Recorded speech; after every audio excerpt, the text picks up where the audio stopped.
Hey everyone, welcome to the Q&A with Mark and Marshall show today. I almost said Alan. Alan is in Florida doing a family thing. Family's important, so we gave him an excuse and no, we let him out, So, well, we got Mark with GSG here with us today. So, Mark, how you doing, buddy? I'm doing great. Trying to stay a little cool. Living in an oven here in Texas, but other than that, good. It's Friday. It's Friday, man. I can't wait. I know you probably got something going on the smoker soon.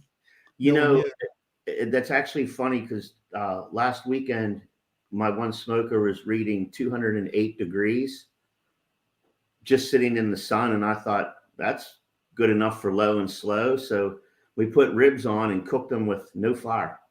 What? Yeah, it worked. Oh man, did you do a social media post on that? That would have been great. No, I didn't. It was just I said to my wife, I've seasoned these ribs. So what I did is I did smoke them with some hickory for about an hour and let that die. And it held 212 to 220 degrees for 5 hours with no charcoal, no wood, no nothing. That is amazing. Yeah. We had a woman here. How did they turn out? They were fantastic. Yeah, they were good. We also had a woman that was on the news that was baking bread in her mailbox. You can find that one on social media. That's funny. That is funny. That is funny. That's great. So, hey, we got some folks watching. I'm going to say hello. So Richard's watching from Michigan. Good seeing you. And Josh is here from Oklahoma. Good seeing you, Josh. And Chris is here from Saskatchewan. So how you doing today? Good seeing everyone. And if you're just tuning in, if you please share that you're watching, that would be really great. We love that. And also, if you're watching from the recording, which is I know how most people watch the show, let us know that you're watching the recording. That would be great. So anyway, what I'd like to do now, Mark, is just play y'all's video. And Daniel gave me a new video, but it's so huge, I can't play it. Oh, really?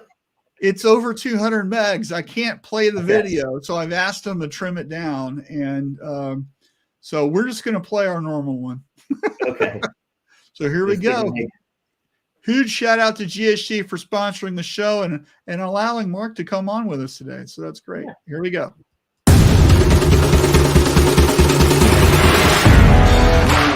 GSG, the combination of over half a century of knowledge with industry-leading technology and the customer at the center of everything that we do. Graphic Solutions Group is a powerhouse distributor of traditional screen, sign, wide format digital printing, embroidery, and textile decorating. We are committed to our customers, providing support, educational, and consulting services. Your success is our success. We've seen these industries grow and change in our 70 years. One thing never changes: GSG's dedication providing the best products and services available. We've been around, we'll be around, from the highs and the lows, standing right here with you. GSG, the right products, right away. That's great. And I can't wait to show the new video. It's really cool. It's just too long. He needs to trim it down a little bit so we can share it. It looked really cool, though. He has so much footage. He probably was just like dumping his library on you. I don't know. I liked it, right? All right, so let's get into our first topic today. And by the way, don't forget, this is a Q&A show. So if you're watching right now and you've got a question about something, put it in the comment, because either I or Mark can maybe help you, right? Or maybe somebody watching, right? So our first thing we want to talk about is, Mark, you were just in Roselle at M&R. You guys had a big event, and M&R's got a whole bunch of new stuff coming out. the new gauntlet, new DTF, new types of stuff. So why don't you talk about what you saw there, and then maybe what people that are watching, maybe they can get interested in. There's a few things I saw that we can't talk about yet because it's not released, but we had our GSG What's Next event, meaning what's next coming in the industry equipment wise. And it featured, of course, the Gauntlet 4, which is, it's so much press. It's just amazing. Everything, the options it has on it, the speed is unbelievable. It's almost like a cross between the Cobra TSE and the Gauntlet 3. So you have all the great features that the Cobra has, and you have the speed and the smoothness of the Gauntlet. I saw it at a couple months ago. They had the innovation thing. And what I really appreciated was the fact that when you load a shirt and you index to the next station, that movement is actually 30% faster than it's ever been. Okay. Yeah. So your operator isn't actually working any harder, and you're going to get more yield just because that action is so sped up, right? Yeah. I thought that was just really awesome. And it's so smooth. And what I love about it is the control panel. You remember how big that thing is? Yeah. You're looking on a smaller screen. It's very impressive, and it's set, it's ready to go, where you can add the digital squeegee to it, with the tri-sync arm. And it's just really impressive. I was pretty impressed with, if you've seen it or not, their squeegee cleaner. I did see the squeegee cleaner. That was really cool. And what's neat about it is, it uses a chemical to clean the squeegees, but then it has that fresh water rinse, so you have no chemical residue staying on the rubber. Right. And one of the, and we're allowed to talk about it now, is their new DTF printer. Yeah. And why don't you talk about that? Because I know a lot of people are interested in DTF. A lot of people have tried DTF before and the machine didn't work and it's a big problem, or they're not getting consistent results, or all this stuff seems to be made in overseas somewhere, and it's just really junk, right? So talk about what you saw and maybe where somebody might want to, because they're going to start showing it, right? Where somebody might see it. We're going to debut it at the GSG booth at, Impressions Fort Worth. And so we'll be the Easy first. For you to say, Mark. Yeah, exactly. I've been traveling a lot. I tell you what, yes, most of them, come from overseas, but with M&R, like anything else they do, they're not putting it out till it's ready for market. But you also have, like, one of the biggest complaints that we have seen is you have the support of M&R, the technical service, everything. Whereas some of these ones that, the Chinese made ones, once you buy it, that's it. You got no one to talk to. You're kind of on your own. So it's impressive. The detail on it, it's using the Caldera rip, just like the Polaris does. Yep. It's some of the best printing that I have seen. And the hand feel is better. It's not equivalent to other ones. The hand is a lot better. A lot nicer. Yeah, and so anybody who went to Long Beach, M&R had a DTF printer there. It's not that. This is not the same printer. It's not the same manufacturer. It's somebody completely different.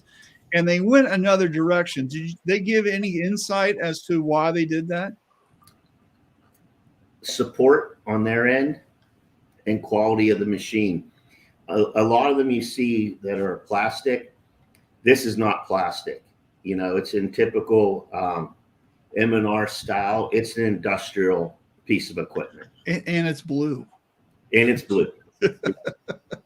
Yes. So Kisa says she would love to know more about their DTF. Now, Kisa, she's just outside of Austin. Okay. Right. So that's in y'all's area right there in Texas. Yep. So. Come to Fort Worth. Yeah. Kisa, I'll be in Fort Worth. Come to Fort Worth, Kisa. There you go. Come to see DTF and Marshall. You'll be right. Be worth the trip. Right. So other people have joined us. Sean's here. Good seeing you, Sean. And Eric's here. Good morning, Eric. Good seeing you. By the way, Eric was on my podcast, Success Stories, recently. And if you haven't heard that episode, you need to listen, because we're a bunch of knuckleheads giggling through the whole show, because we do our normal get together shtick, right? And I love hanging out with Eric because it's just one little crazy idea after another for an hour. It's hilarious. So that was really good. And Bruce is here. Hey, Bruce, how you doing? Good talking with you the other day.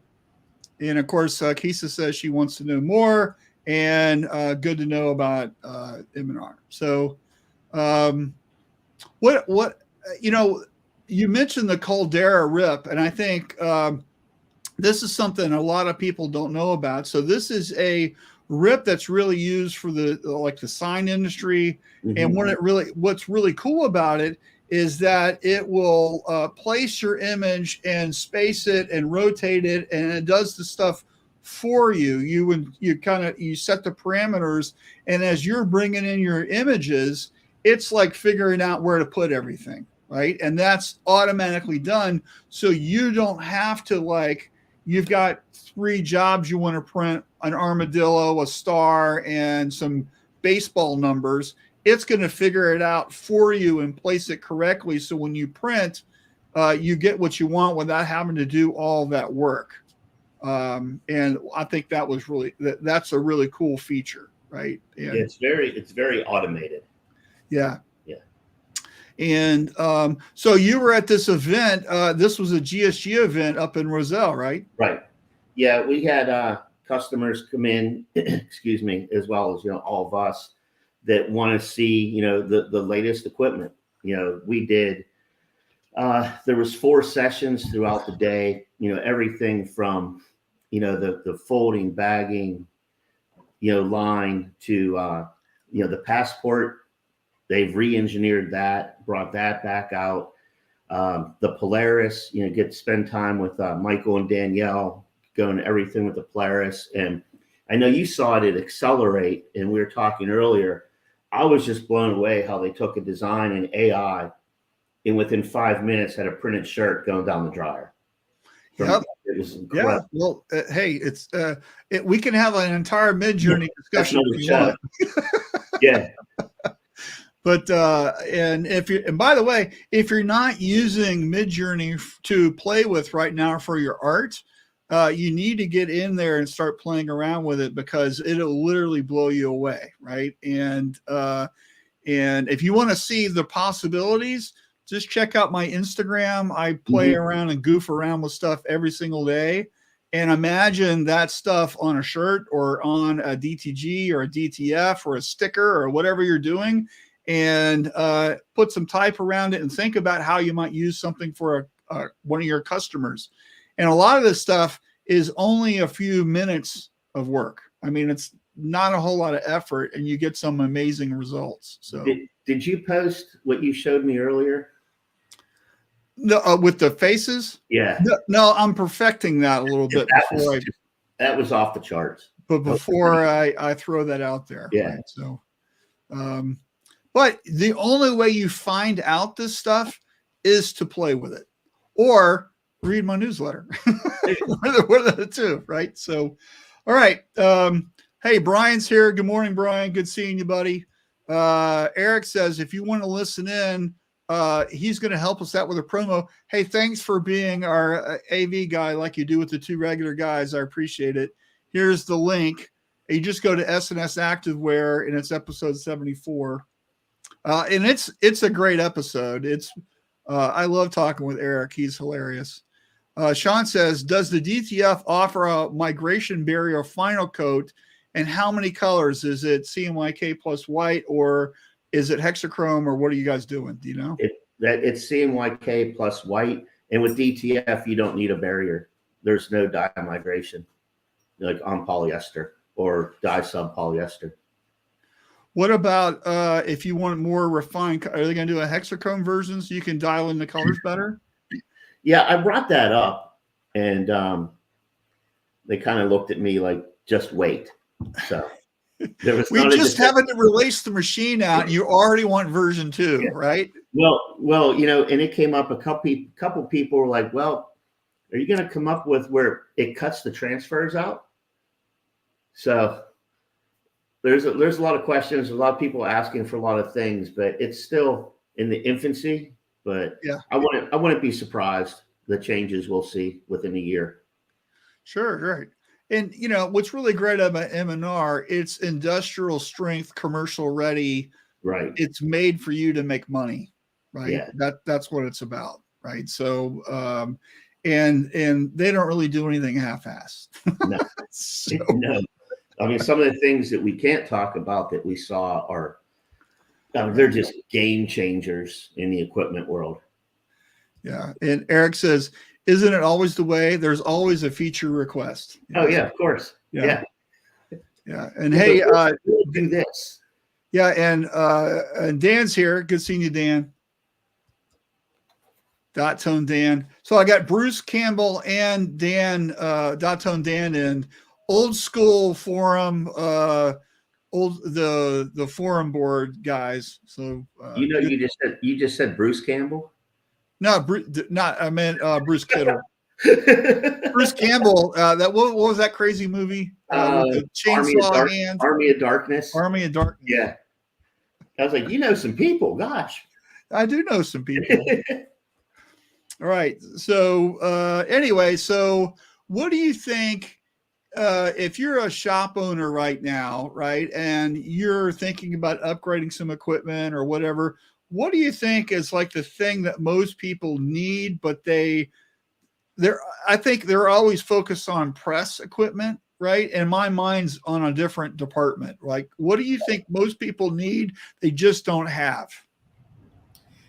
Me personally, post press, reclaim. Yep. You know, squeegee cleaners. You know, automation in those departments. You know how the adage is, you know, reclaiming screens stinks, so you always put the worst person back there, but the screens are the most important thing in the shop. Yeah. So with automation, you don't have that. You know, everything comes out, it's consistent, and that's what matters, is the consistency. Right. And without a screen, it's called screen printing. Yes. Right. So why would we put any money into the screen department? I don't know. Right. Exactly. Yeah. Yeah. Because the white ink doesn't work. Well, yeah. You have 9 newtons. Right. Oh my God. Dan says CTS and autocoder. Exactly. Yep. Screens, reclaim, full automation. Josh, you know, we're all on the same page here. So, hey, look, Greg's here. Hey, t-shirt guys and gals. Hey, Greg. Can't wait to see you at Printing United, buddy. I'm so excited about that. So it's still amazing. You know, Greg's retired, but he's more active in the industry than some people that are in the industry and supposed to be active. Well, you know what I enjoy from Greg these days is just seeing pictures of him with his grandkids. With the grandkids. Yeah. Hey, he's happy. That's all that matters. Yep.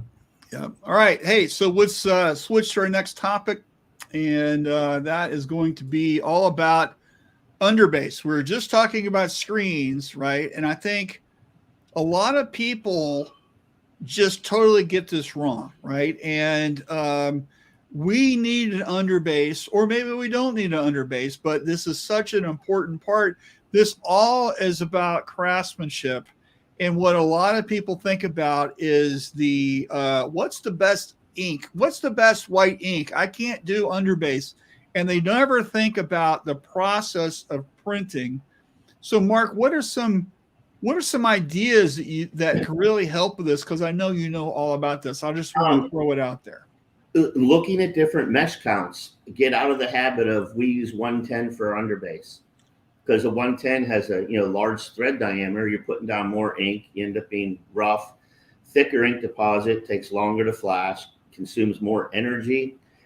Look at the alternatives of like thin thread, like 123/55 mesh, where you're putting down less ink, better opacity, a thinner deposit, a faster flash, a smoother finish, and make sure you have properly tensioned screens. You know, you don't want it sitting in there looking like a hammock with the ink in it. Right. And let me tell you, I talk to people all the time, and I say this phrase, and they look at me or talk to me like I've got three heads, which is only hit your underbase once, right? Just once. That's what you want to aim for. Mm-hmm. And they're like, we can't do that. I go, well, your problem isn't that. Your problem is upstream, up the river a little bit. You need to fix that issue, because if you hit your underbase once, then you're flashing your dwell times less, you're printing more, your yield is higher, you're using less ink, less energy, less effort, you're getting more shirts printed a day, right? Why is this such a crazy secret, Mark? It's like, I don't get it. Right? Well, I have to say, looking at the comments, I think Bruce Kittle just answered it perfectly. Oh, did he? Yeah. Just add more squeegee pressure. Bend them suckers over. Put nothing down to have it on both sides of the shirt. Spin that press 5 times. That's the ticket. There you go. We're here to help. You know, it's the OG guys that always have the snark, isn't it? Yeah.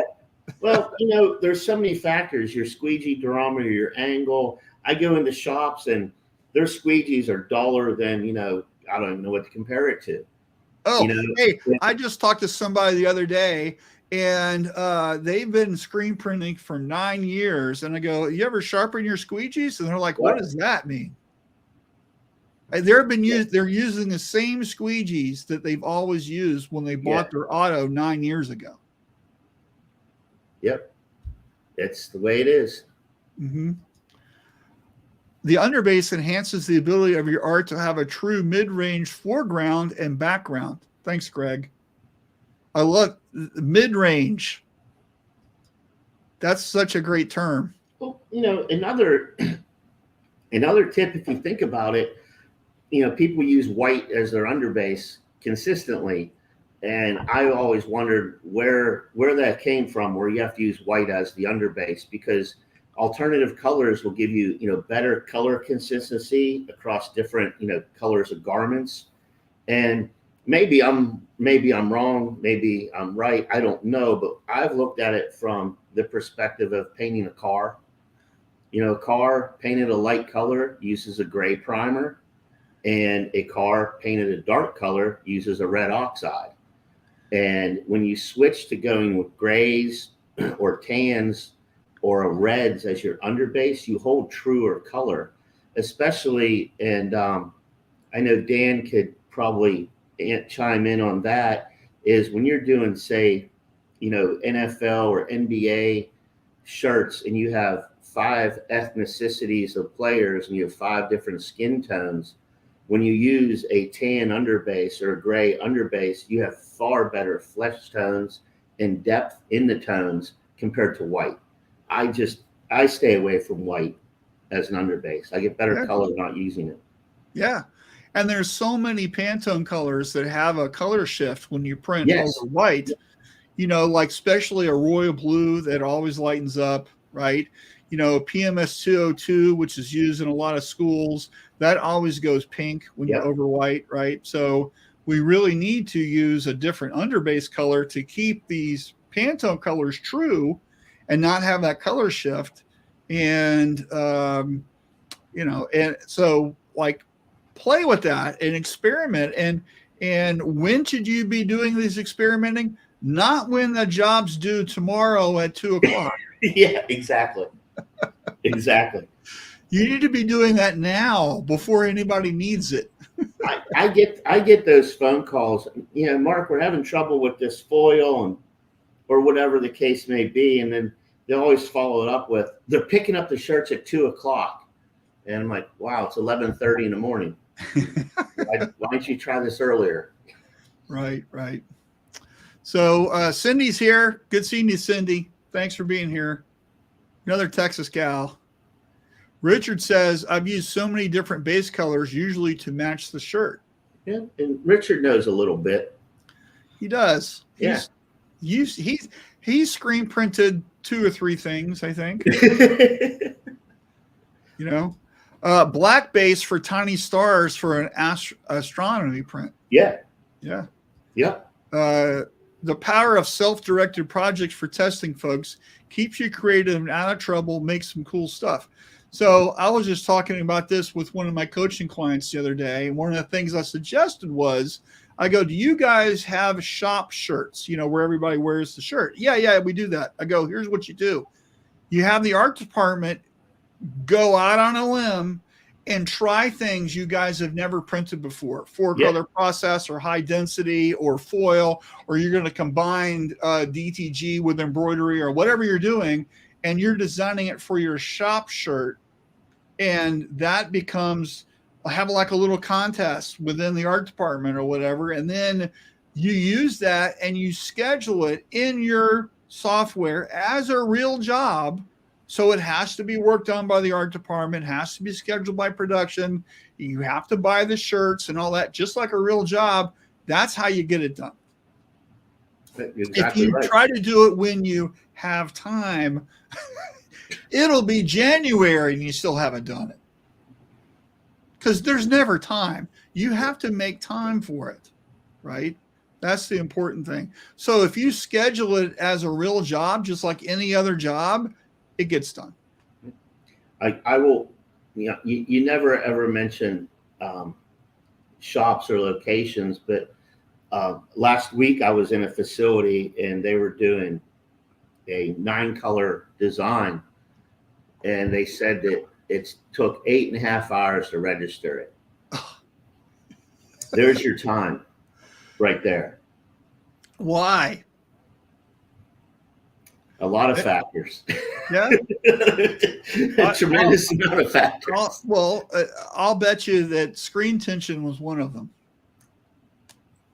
Yes, that was the list. The 32-year-old rounded squeegees, the no EOM. Yeah, there was a lot. Right. So, all right. So, Mark, do we have to use an underbase at all? Not for every application. So let's blow some people's minds. Okay. Maybe they don't know this stuff. So give me a scenario where I want a bright color, a black shirt, no underbase. Yeah, and if you're limited on heads or, you limited on screens, but there's been an ink out for a very long time by Union that's called Max Opaque.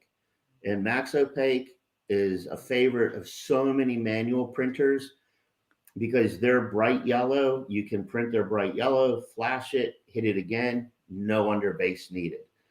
Is that the perfect application for everybody? No. But, I ask customers why they use it, and a lot of them always come back with, well, I don't have to make 2 screens. My guys don't have to fight registering it on an underbase. They just print, flash, print it, and it works. And they also have the Mix Opaque system, which is the Max Opaque, but a mixing system. Yeah, right. And great problem. So if you're a sign painter, you love one-shot sign paint because it's the best, thickest, best paint ever, and you never have to paint it twice, right? It's the same theory, right? It is.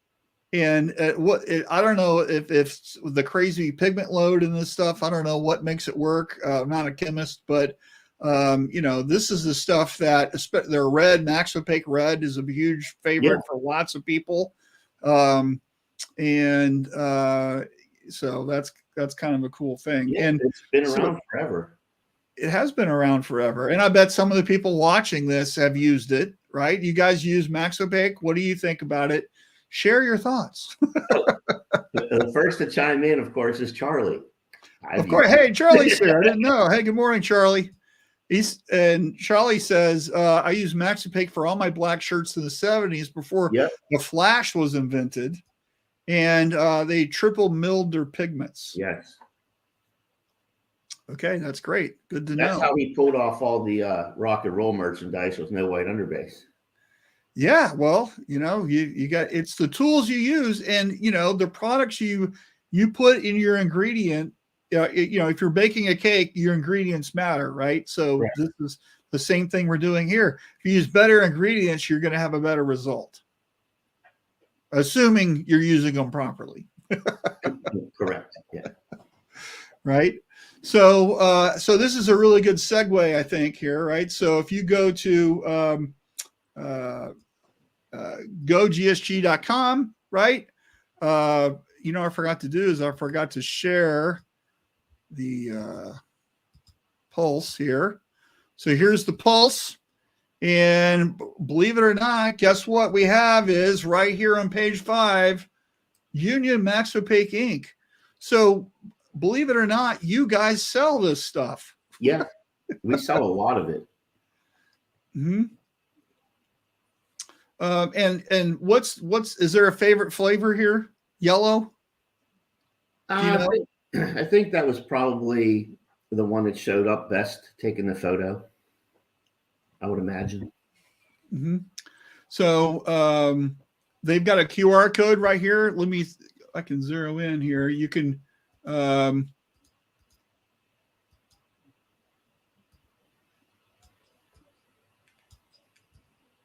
you can get a color card if you want to just use your camera, take a picture of that right there. You can get a Max Opaque color card and order it from GSG. Again, that's gogsg.com.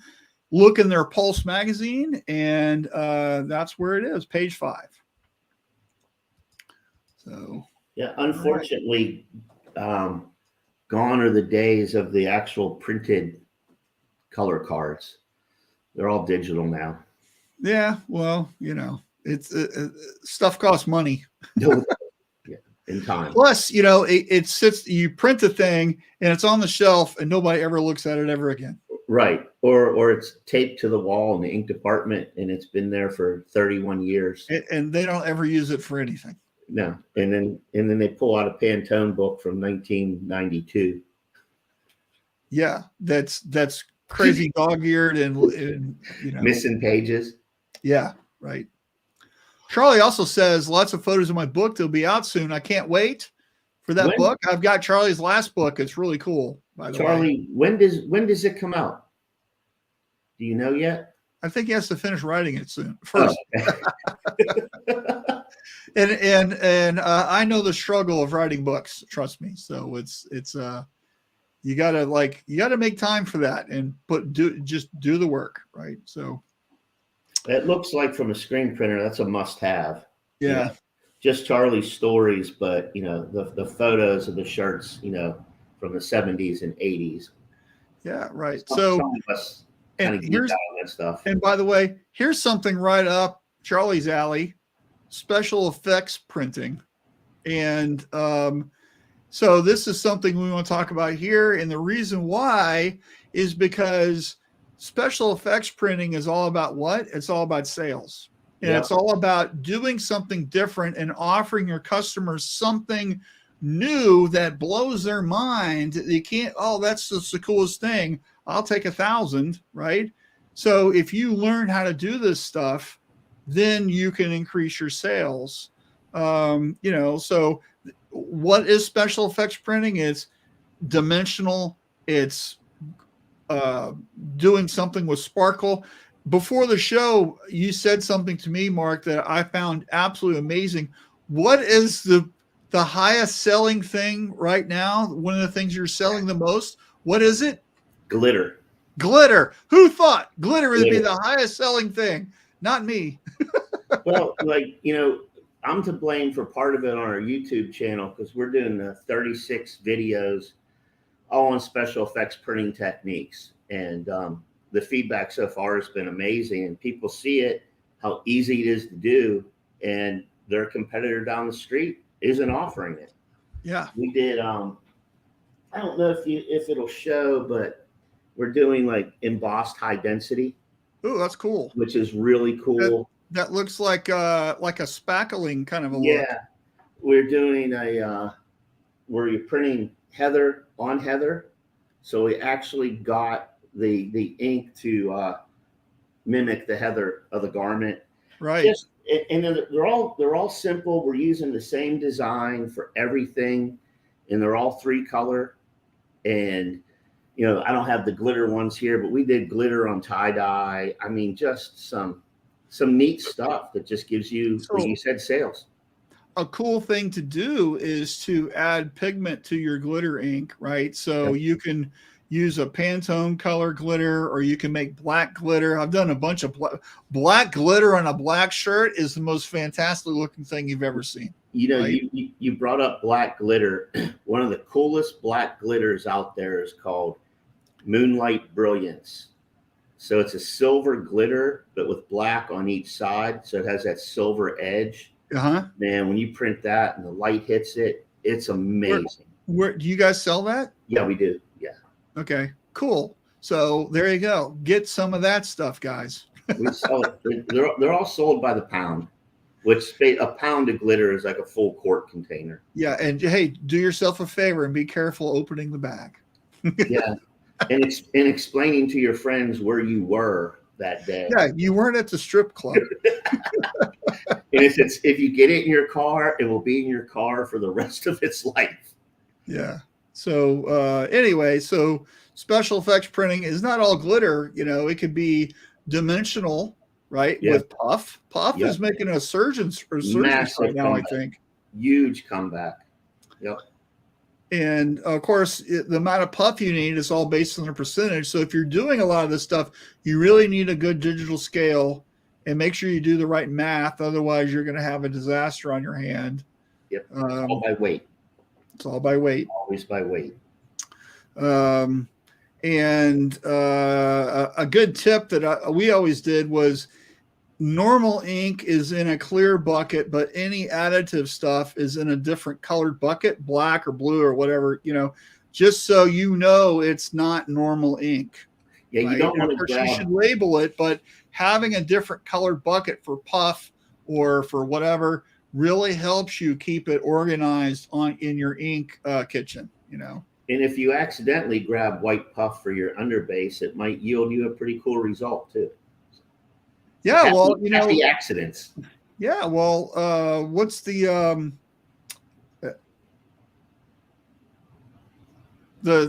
sport underbase? Crap.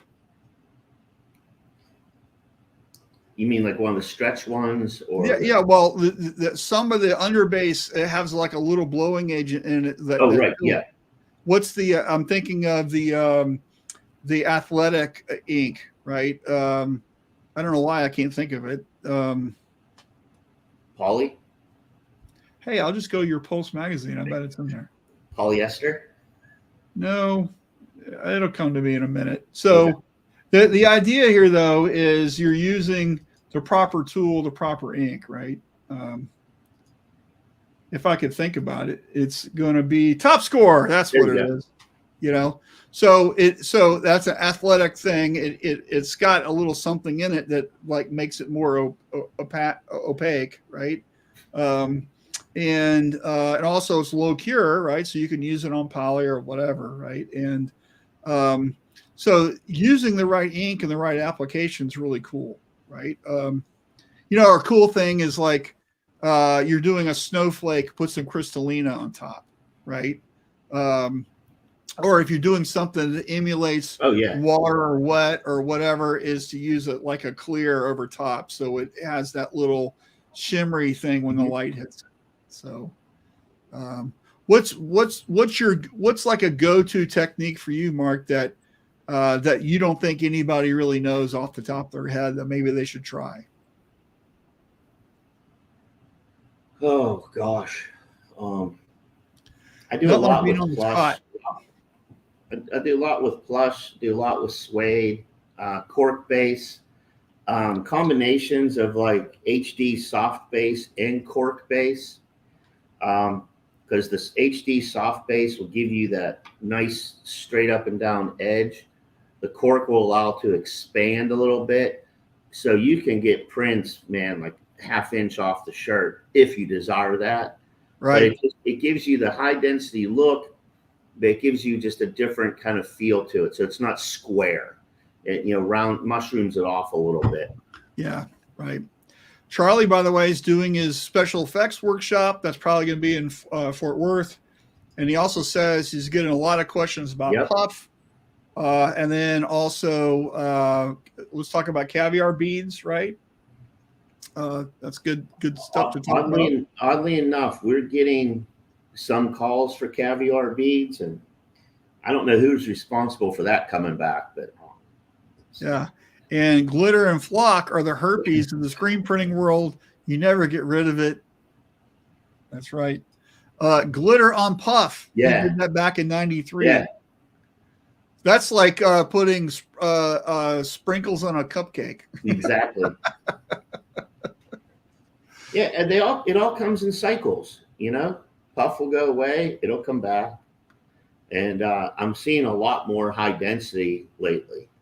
Yeah. You know, people are diving into that. And what's nice is I'm seeing a generation of printers that aren't afraid to try to do the stuff. Right. You know, they're taking the time. With that, are they using the film? It's kind of 50-50 between the Kiwa thick coat or capillary film. Mm-hmm. That seems to be a personal preference in shops. But, you know, the ones that are doing the liquid emulsion, you know, they're really investing the time. They're probably doing it way more, and the casual printer is probably using the film. Correct. Yeah. Yep. Mm-hmm. I like the thick emulsion because it's also the best for glitter, for printing, for coating your 40 mesh. Right. Because the thickness of the emulsion fills all those holes. Right. Cool. Right. So Brian says he just made 104 glitter shirts and hoodies for a booster club. It's coming back. It's, you know, especially in the world of cheer printing. We have a couple customers that do a lot in that field, and they print glitter nonstop. Yep. Do you think it's easier to use glitter film and just do, the film transfer than printing the glitter? Yeah, you know, if it's one color, maybe, but I don't know. I'm more for printing it, and you really don't see anything. You know, when they're doing glitter, it's a multicolor design. You know, whether it's an accent or, you know, a big part of the design.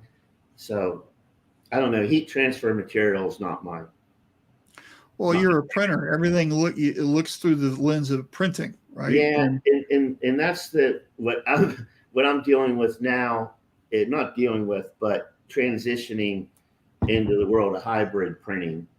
And right. a couple of people at GSG like, oh, you only care about screen. It has to be screen printing. So, but hybrid is getting bigger and bigger and bigger, and right. Hey, Bruce wants to know, are sequins coming back? Oh gosh, I hope not. So sequins, if I remember right, you print the adhesive down, and then you got to like hand put them onto shake them onto the thing somehow, like kind of like flock, right? Yep. No, that's that. I haven't seen that. Oh my God, in so long. No, I can't even remember last time I saw it. I hope it doesn't come back. All right. So Bruce, don't you start doing sequin jobs, okay? All right. So, hey, we got 15 minutes left. Let's round up the show and let's talk about the next industry event coming up, which is ISS Fort Worth. Just a poll right now. If you're going to go to that event, can you leave a comment saying, hey, I'll see you there or something? And I'm just curious as to who's going to that show. I'll be there, by the way. I'm teaching a class at 1:00 on Friday. Please sign up. And it's all about AI. So I'll be talking about Chat GPT, about Midjourney, about Adobe Firefly, and a Photoshop generative fill. I actually finished my presentation earlier this week. So, and I'm hoping to do live demonstration of this stuff. However, as you know, at the trade show, we have sometimes some crappy internet. So I recorded a whole bunch of stuff, and that took me forever to do because there's a lot of stuff I wanted to go over. So hopefully we'll do some live stuff. That's what my plan is, but I've got a backup in my presentation already. So anyway, are you teaching any classes, Mark, or are you just hanging out in the booth? No, I have all the world of video to do. we have a full schedule on that. It's going to be a great show, though. We're bringing, well, we'll be debuting the M&R DTF there. We will have, which is going to be super cool. Even if you don't do embroidery, you have to see it. We're bringing 4 color reels on a forehead. Oh, cool. So that's going to be pretty. Now, let's say you're under a rock and you haven't heard about what a color reel is. Mark, explain that real quick. It is a color reel is a dye sublimated printer that is above your embroidery machine that dye sublimates a white polyester thread, so you can stitch into your design continuous gradients. It's not going to replace all your thread colors. That's not what it does. It's just for if you're doing sunsets or you're doing chrome or anything where you have those just smooth gradients. That's what the color reel does. Can you do, like, if I've got red, blue, and green in my design, can you just sew a normal thing and only use one color of thread and not have to do 3 colors? You can, but that's really not the purpose of it. You know, that was one of the first questions I asked was like, wow, you don't need any other color threads. And I was told, no, it's not. So we've got Mr. Embroidery here, Eric. So I'm sure he's all over the color reel. So I think it's just an amazing piece of technology. And when this thing will, you can just kind of like the digital squeegee, you just put it on top of an existing embroidery machine, right? Yeah, it has a it's like a rack system that goes up and over your embroidery machine, and it hangs on that. But yeah, it's just an add-on. Right. So Eric says he'll be there, but he's teaching, so he kind of has to. Cindy says our plans to be there. Can't wait to see you. Make sure we hook up. Charlie says, of course, see you there because he'll be having his print lab and teaching all his fantastic stuff that he always does. It's good to see him there. And I like the Fort Worth show. It's a good show. I wish the classrooms were like closer to the event space, right? Is you got to walk down that they're pretty far 6 mile hallway to get there. It's like a maze, like. But it's a good show, and Fort Worth's a good town, lots of fun.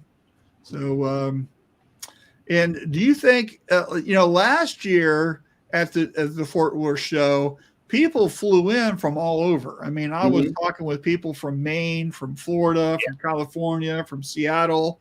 It's not just a regional Texas show. We have customers coming in from Minnesota, Pennsylvania, Colorado. Yeah, it's grown. It really has. And it just, everybody that's there this year, it looks like a great attendance, of distributors. Yeah, right. Charlie says he saw the color reel about 6 years ago at the PSI show in Germany. And Eric says you have to digitize a little differently in the sequence for color run out of the moves from one color to the next. It's not printing a photo over embroidery. It's best used for new opportunities rather than as a replacement for what we do with standard threads. Good thinking. And that is the exact explanation that everybody's given me. So, Eric, just curious, do you think that your typical digitizer even knows how to think about digitizing for the color reel? Or do you have to go through like a color reel digitizing class or some sort of certification to know how to do it?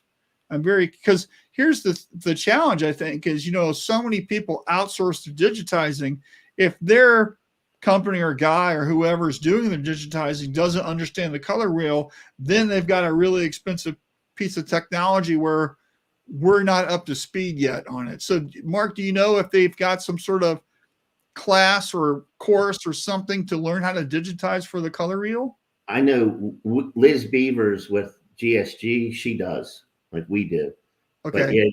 But again, I'm not the most well versed in embroidery. Right. Sure. Well, it's not fair to me to ask you that question, but I was just thinking, wow, maybe we need, based on Eric's question or answer there, that Well, that's a good point because a lot of people outsource it, and who you're outsourcing it to may not have any idea.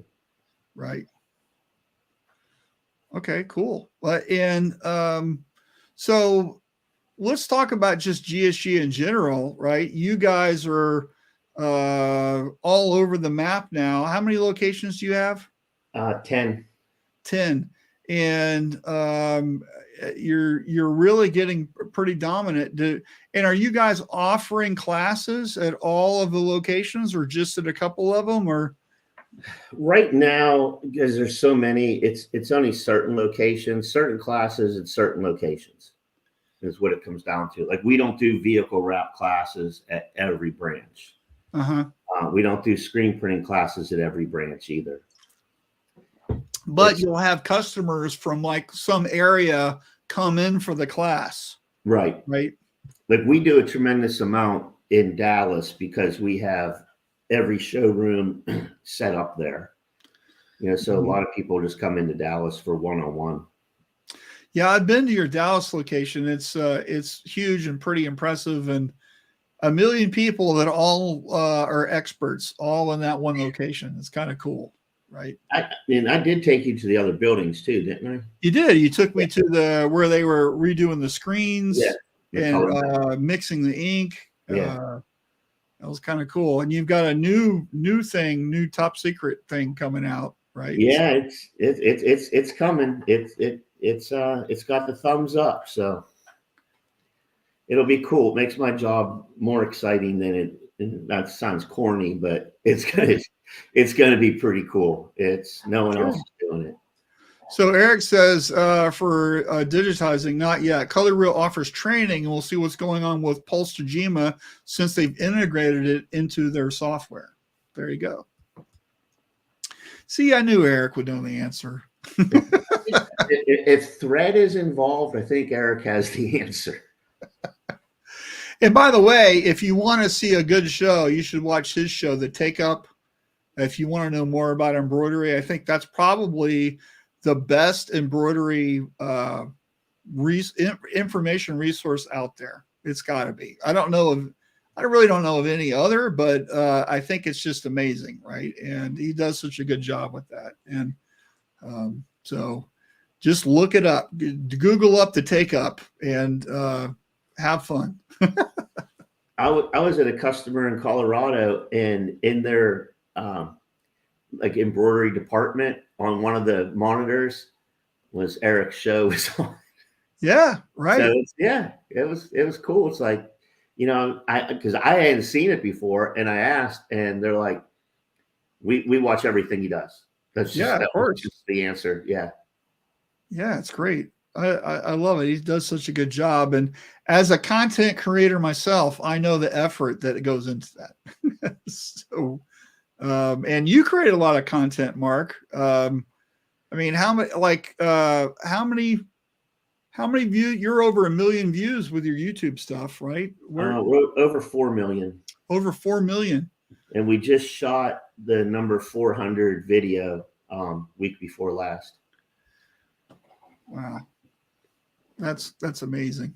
Yeah, it's pretty cool. It's, you know, you get, you know, the comments and things that you have, you know, it's from all over the world, which is really interesting about it, you know. Right.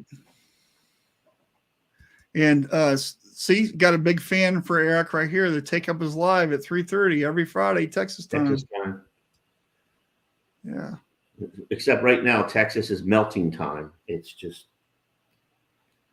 not the best place to be. I know Arizona is no better, but well, you know, it wasn't that hot earlier. We'll see how much it's going. So it's still 85 here, which I don't believe my phone. It can't be 85.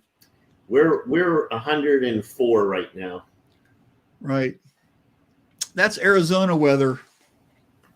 Yeah, it's just, I don't know. I was in Chicago for 4 days, and it was 61 degrees. There was rain. And then you come back, and as soon as you walk out of DFW airport, it just punches you in the face. Right. Yeah. I'm home. Yeah. Well, you know, earlier this year, it was 115, 116 for over a month every day. What's your pool water? 98 degrees? It's really hot. It's like taking a bath. God. Well, here's the thing. It's so damn hot. It's refreshing. Yeah. I think last week our pool was like 93 degrees, but Right. we really go in at night. So that's about it. Not Yeah. Right. I was floating in the pool all weekend. It was good. Eric says, great show today, guys. Great to hear more on the breaking DTF stuff. That's something I don't know enough of. Well, as we all know, and I think this is the reason why there's a lot of interest in this. The business use case is that we've been going closer and closer to print on demand, an order of one, especially with online stores and people who are looking at sustainability. So where this lies is that we used to print 300 shirts for an event, and then they would use 253 of them. And now there's all these leftover shirts, and people are going, well, that's such a waste. What if we got people's shirts when they ordered and then when they registered, and now they're only for each specific user, and we're only doing 253 shirts, and we're going to ship them as people sign up. Yeah. This is where DTG and DTF live, and embroidery also. You can also do it as an embroidery thing. We have people here doing event printing on site, and they're just printing the DTF transfers, and 18 seconds on the heat press, it's done. And the one owner, I asked him, like, why are you doing it this way? He's like, well, it's either I'm stuck with $6 t-shirts with a dated event, or I'm stuck with a 19-cent transfer. Yeah, exactly. No brainer. Yeah. And what's really cool about transfers is it's an unlimited color palette. Yep. You can do a lot of really cool things with the art, with gradations and textures and tones and just fantastic looking stuff. And it's just real easy to do that, especially if you've got templates and a lot of the software right now. You can create some really interesting images really quickly and modify them really quickly, and you're not investing lots of time into things anymore. Again, that's why I'm Mid-Journey guy right now. It's just really looking at that stuff of how people can be doing different things, right? So, and it's great for those like odd locations too, like on a long sleeve right above the cuff or the hem, on hoodies, like right on the hood. Yeah. Whereas before, if you printed that, you needed to hold down so it doesn't move, and then all your merchandise matches, from your thermal tumbler to your t-shirt to your hat. It's all right there. Right. And I bought, my wife and I were shopping for a new kitchen table, and we were at the store, and then we spent a bunch of money when we bought it. And then next door was Old Navy. She goes, I want just to go in there for a minute. So what do I do while my wife's shopping at Old Navy is I go to the t-shirt section, as we all do, right, to check out the shirts. Half of them were transfers. Yeah. Yep. So as a screen printer, you're thinking, you don't like to see that, but as an apparel entrepreneur business person, this is your use case for getting in. When this type of technology is mainstream, you don't get as much customer pushback, because this is what your customers are seeing when they're going into stores. Right. Yeah. Yep. Exactly. So right. This is the business. And so the business model here is using transfers, and it'd be interesting to know why Old Navy made that decision. I don't know why Old Navy made the decision, because, they do what they do, but it's just very interesting to me. And the images that they were using, of course, weren't flat stuff. They were very detailed, very photorealistic, lots of tones, lots of there's a coolness factor to it. And I'm sure that went into some of that thinking with the decoration for the shirt. So if you remember, the late 70s, early 80s, all the transfers, everything was transfers. Not everything, but you right. Go to the mall, you go to the beach, you had the transfer store. So Mark, you got a customer. Take my money. The price for the M&R DTF is what? Can't say.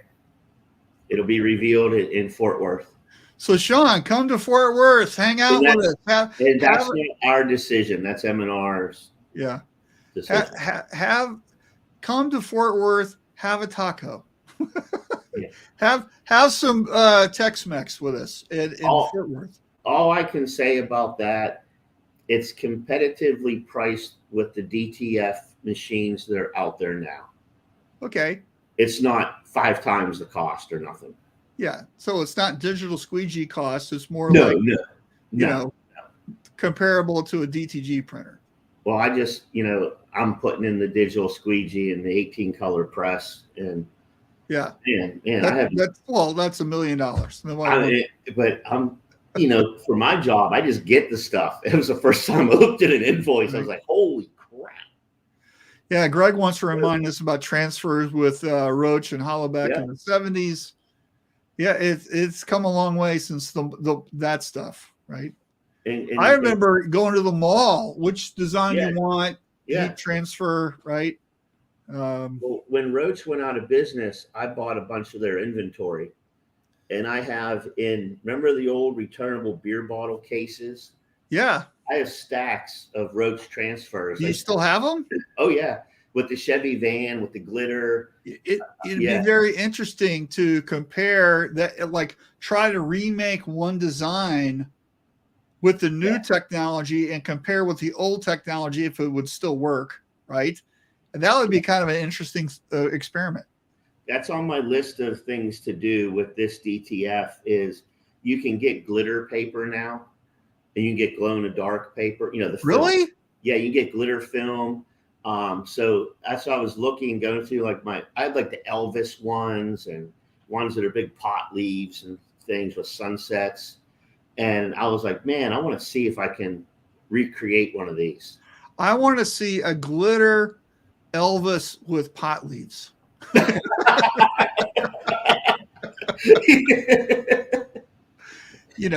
It's the blue suede bong or something. I don't know. I'll wear it to the show if I can pull it off.